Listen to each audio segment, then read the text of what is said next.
Welcome to For the Love of Art with me, Angela Pearden. So today I'm going to show you how I build my watercolor palette from my reference photo. I have swatches of all of my paint colors that are in this palette, left to right, going down. So I'm thinking the first thing I'm going to do is figure out my brown colors within the reference photo. I'm going to start with my darkest darks. And from my swatches, I am seeing that sepia would look very nice in my darkest dark color. So let's try that out. So I'm going to grab the sepia, which is right next to indigo. So it'll be right about here. And set that to the side. And I'm going to grab my pipette. I have affiliate links to all my art supplies that I use, affiliate links to Amazon if you want to use them. So I put a little bit of water with my pipette onto my palette. So I'm going to go ahead and do a swatch of this color. And then I'm going to go directly into the palette for a more concentrated amount of pigment. That way I know how light I can get it and how dark I can get it. Once all the swatches dry, we'll really see how well we matched our colors to the reference photo. So the next color that I'm seeing within the browns would be, let's see, I think raw umber would be a really nice light tone, adding a lot of water to it for the lightest lights in the reference photo on the brown. So I'm going to go ahead and grab some raw umber, put a little bit of water in my palette, raw umber, and I will set that right there.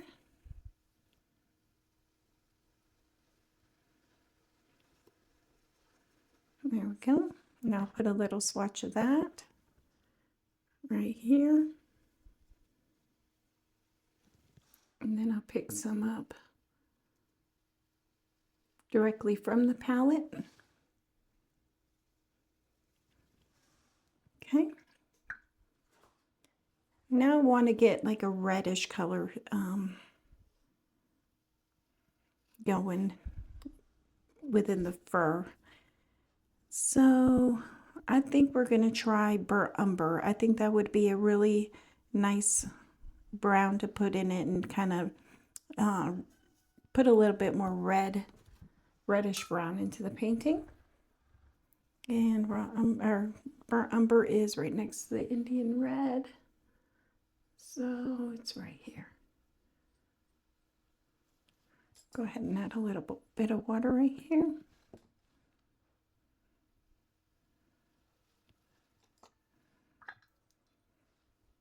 Oh, there we go.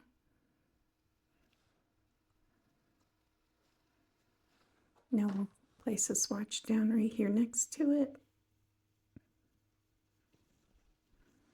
I'll go directly into the pigment.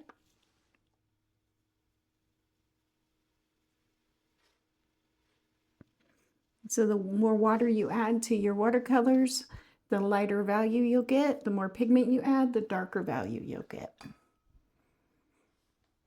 Okay, I think that's good on the browns. Now I'm going to go ahead and see about the color within the ears. And I'm going to try to avoid mixing as much as possible for this painting. And the light red looks nice, but I don't think it matches quite as good. I think I'm going to try the Indian red and see how that dries. I think it will match beautifully. Let me go ahead and do a swatch of that. So I'm going to go into the Indian red. And that is 4 colors in. 1, 2, 3, 4 colors in. Okay.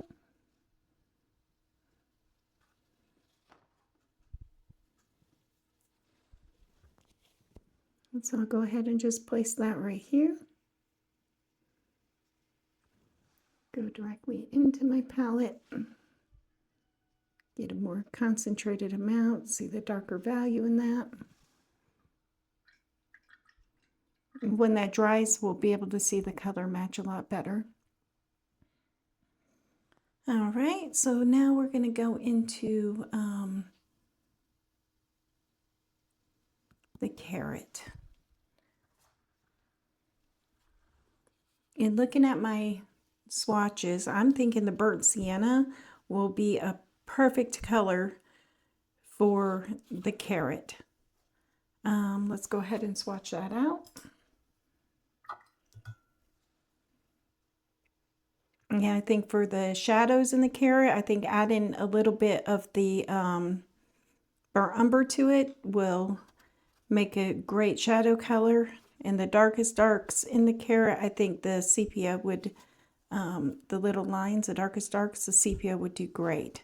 So let's go ahead and get the burnt sienna on our brush as the second one in.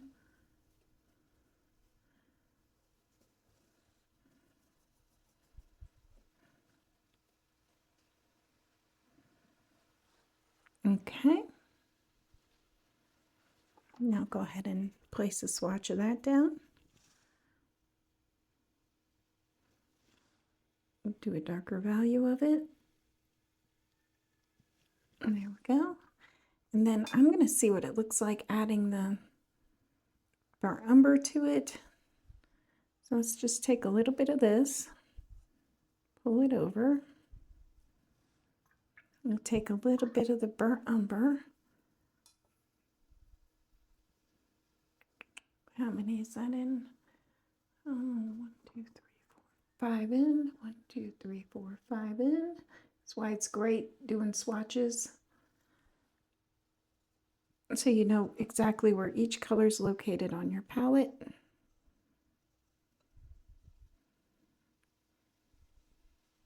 There we go. Now I'm gonna take a little bit of darker burnt sienna. I'm just gonna place that right here by itself. Grab the burnt umber, put that with it. And so I did 50-50 of that. Looks like I need a little bit more burnt sienna to go in with that, because the burnt umber kind of overpowers the burnt sienna. Okay.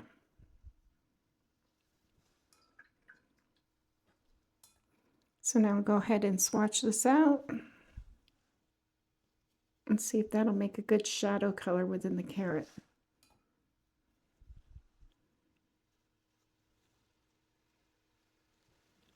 Okay. Now we can go into the green, the carrot top. The eyes on this are like a gray-blue color. I'm considering making them green if we do. If I do decide to make it green, then I'll use the same green that's within the carrot top. But I haven't decided yet. Okay, so the greens. I am seeing kind of like... So none of these greens match this green. So I'm going to have to mix a green. And I'm thinking maybe if we go with olive green and then add a little bit of sap green to it and see how that goes. So I'll put my greens over here. So I'll go into the olive green, which is 1, 2, 3, 4. Okay. There's my olive green.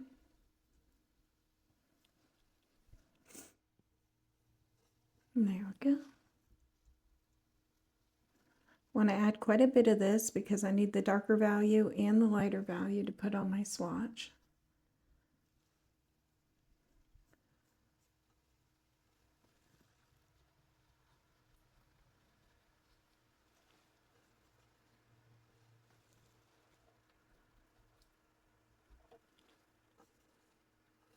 Okay, there's that. Then I'm going to go ahead and take this off right here next to it.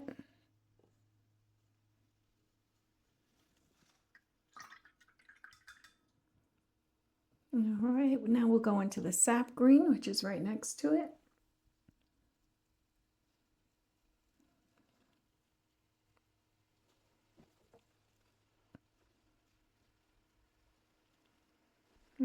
Go with 2. See how that looks.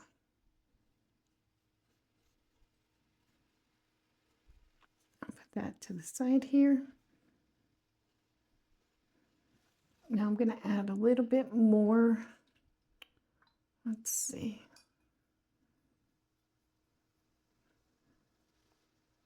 Let's see how that looks.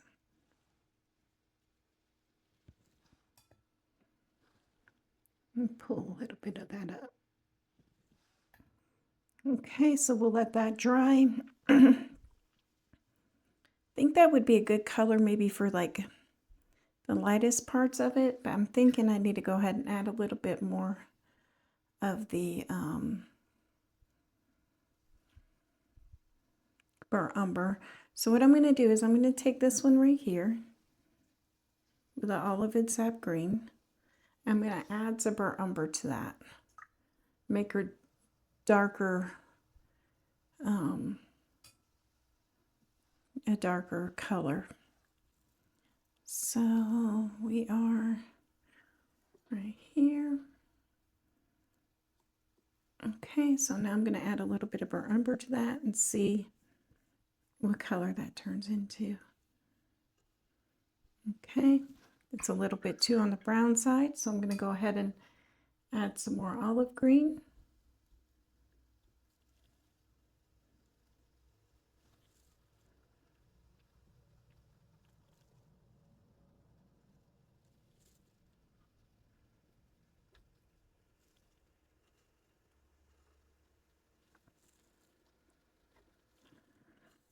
There we go.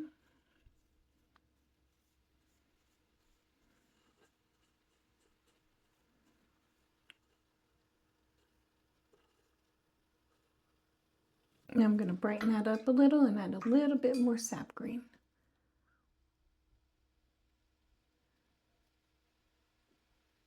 Get a good pigment load into my brush.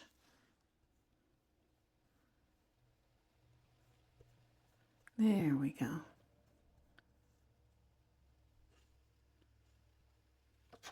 All right, so now go ahead and add that swatch right here. Oh yeah, that's a pretty color.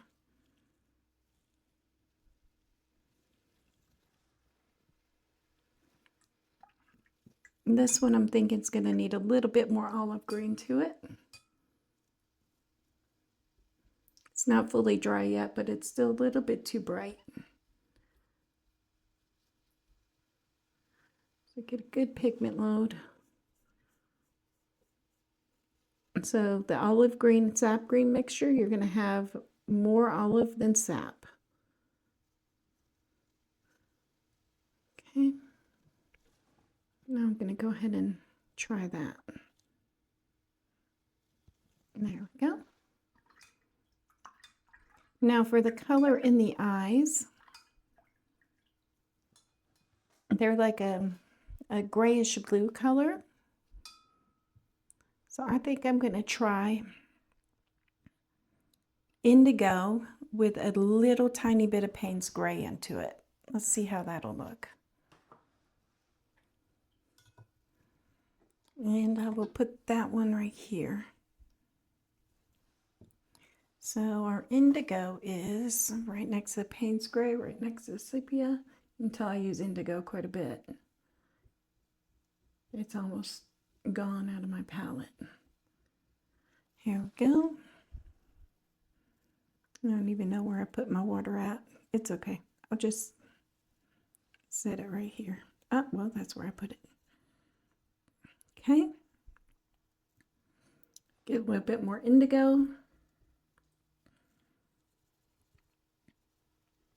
Now, once I decide that these are the colors that I'm going with, I will make enough of these colors in my palette for the whole painting. There we go. And now we'll go in with a little bit of Payne's Gray. Now Payne's Gray will overpower the indigo, so you have to be careful with the amount of Payne's Gray you put in with it.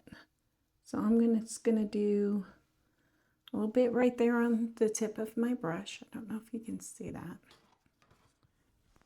Just a very small bit.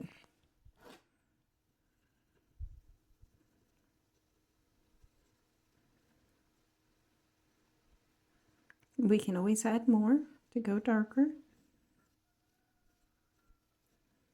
Let's see. Yeah, I think that'll match really nicely. Okay. So I'll go ahead and put the indigo with Payne's Gray right there. And I think that is all the colors within this palette. I'm going to go ahead and blow dry this, and we will see how close we came to the colors within the reference photo. Okay, so now it's all dried. I'm going to go ahead and move this over, and I'm going to look at the colors that we have here. I think the sepia, we match perfectly to all the darkest colors of the brown within the reference photo. I think the what was it, raw umber will be great as the lightest portions of the brown color. I think the burnt umber looks beautiful, brings out the red within the browns. And let's see, the Indian red, I think we match that perfectly actually. I think that Indian red is a beautiful, perfect color for the inside of the ears and on the little nose. The color within the carrot, the burnt sienna, I think we got spot on in the shadows that we're going to be putting into the carrot. The greens, I think we got as close as we could. I think these are beautiful colors, these two. And then the blue gray color that we made for the eyes, I think that will be great. And I think I'm going to go ahead and go with a blue color in the eyes instead of the green. I will tag the full tutorial of this watercolor painting in the description and within the video. I hope y'all enjoyed this, and I hope y'all paint along. Thank you so much for watching. Please comment, like, and subscribe.